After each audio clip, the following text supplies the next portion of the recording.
थेट आरोप तुम्ही कालच त्याने सांगितलं जाहीर सभेत, आम्ही थोडे आरोप केला. त्याने सांगितलं, त्याला फक्त आम्ही सांगितलं बाबा तपासून घ्या. आता एवढा मोठा वोट चोरीचा पुरावा ते स्वतः देत आहेत ना. परंतु अशा पद्धतीने अनेक विधानसभेच्या निवडणुकीमध्ये अनेक मतदारसंघामध्ये बूथ कॅप्चर सुद्धा झाले. तुम्ही स्वतःहून अनेक व्हिडिओज जे आहेत ते तुम्ही समोर टाकलेले होते, तरी देखील एकही गुन्हा आम्ही विधानसभेच्या निवडणुकीच्या आधीच सांगितलेलं की हे सगळं सुरू झालं आहे. लोकसभेच्या निवडणुका हरल्यानंतर सत्ताधारी पक्षामध्ये तिची काय जाग आली, खडबडून जागे झाले आणि आपल्याला जिंकता येणार नाही आणि जिंकण्यासाठी गैरमार्गाचा वापर करावा लागेल. या गैरमार्गाचा वापर त्यांनी केला. परंतु अनेक पुरावे देऊन देखील एकही गुन्हा दाखल होत नाहीये. हे कुठंतरी संगनमत म्हणावं लागेल. संगनमत जे स्वातंत्र्य निवडणूक आयोगाला देण्यात आलेलं आहे संविधानाच्या माध्यमातून, या स्वातंत्र्याला गळफास लावण्याचं काम सरकारने केलं आहे. निवडणूक आयोग म्हणजे राज्य असो नाही तर केंद्र असो, हे दोन्ही निवडणूक आयोग हे सत्ताधारी पक्षाचे गुलाम झाले आहेत. त्यांचं स्वातंत्र्यच. परंतु सातत्यानं जी निवडणूक आयोग, राज्य निवडणूक आयोग उत्तर देतं की आमच्या हातात नाही आहे, आम्ही केंद्र निवडणूक आयोगाला पाठवू. मग ही उत्तरं जर आजच्या देखील बैठकीत मिळाली नाही तर रस्त्यावरची लढाई विरोधी पक्ष लढणार आहे का? लढाई तर लढावी लागेल. ते रस्त्यावर लढायची, कोर्टात लढायची, त्यांच्यासमोर लढायची, हे सगळं ठरवावं लागेल.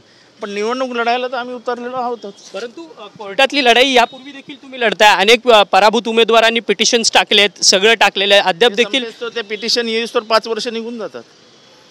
मग न्यायाची अपेक्षा तुम्हाला आहे की नाही? बघा, या भारतामध्ये न्यायदेवतेवर, न्यायपालिकेवर विश्वास असणारे मी माणसं आहोत, संविधानावर विश्वास असणारी आम्ही माणसं आहोत. म्हणून तर आम्ही एवढं सगळे लढाई लढतो. परंतु तरी देखील जे न्याय देण्याच्या भूमिकेमध्ये आहे त्यांच्याकडनं कोणतीही न्याय प्रक्रिया जी आहे ती होताना पाहायला मिळत नाही. ही शोकांतिका म्हणजे ही लोकशाहीची शोकांतिका आहे. लोकशाहीला घरघर लागली आहे. या देशाची लोकशाही धोक्यात आहे. ज्या पद्धतीने डुप्लिकेशन आलेलं आहे, ज्या पद्धतीने नावं कमी करण्याची पद्धत सुरू झालेली आहे, हे सगळं बघितल्यानंतर हे सगळं लोकशाहीला घातक आहे. प्रश्न निवडणूक जिंकणं हारण्याचा नाही आहे. भारतातली लोकशाही धोक्यात आहे. अशोक पवार म्हणतायत 188 लोक एका घरात 18 वेळा पत्र दिली, काहीच होत नाही. हे होत आहे ना, हे घडतंय. काय घडतंय? सगळे पुरावे देऊन देखील निवडणूक आयोग झोपल्यासारखं वागतंय. झोपलेलंच आहे, झोपल्यासारखं वागतं नाही, झोपेत असल्यासारखंच आहे सगळं. अपेक्षा सर काही तुम्हाला आउटकम दिसेल यातून? मला अपेक्षा तर आहेच, कारण का शेवटी हे संविधानाने बांधलेले आहेत. संविधानाच्या कक्षेत राहून यांनी कामं करायला पाहिजे अशी अपेक्षा आहे, पण होताना काहीच दिसत नाही.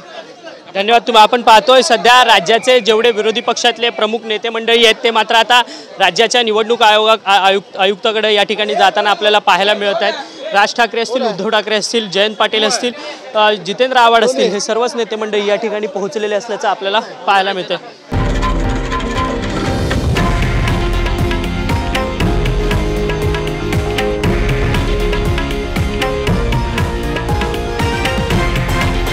हे आहे देशातील नंबर 1 न्यूज नेटवर्क आणि आपण पाहत आहात TV9 मराठी, एकमेव.